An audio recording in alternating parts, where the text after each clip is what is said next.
English premier লিগের club Manchester সিটিকে ৩১ কোটি টাকা জরিমানা করেছে প্রিমিয়ার লিগ কর্তৃপক্ষ।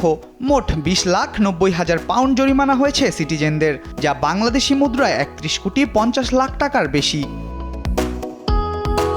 বৃহস্পতিবার প্রিমিয়ার লিগের এক সংবাদ বিজ্ঞপ্তিতে জানানো হয়, প্রথমার্ধ ও দ্বিতীয়ার্ধের শুরুতে বিলম্বের বেশ কিছু ঘটনার শাস্তির বিষয়ে লিগ কর্তৃপক্ষ ও ম্যানচেস্টার সিটি সমঝোতায় এসেছে। সিটি প্রিমিয়ার লিগ আইনের L33 ধারা ভঙ্গ করেছে।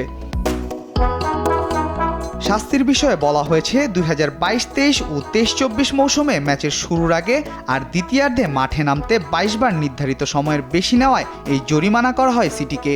সবচেয়ে বেশি দেরি করা হয় 2023-24 প্রিমিয়ার লিগ মৌসুমের শেষ দিনে ইতিহাদে ওয়েস্ট হ্যামের বিপক্ষে ম্যাচে।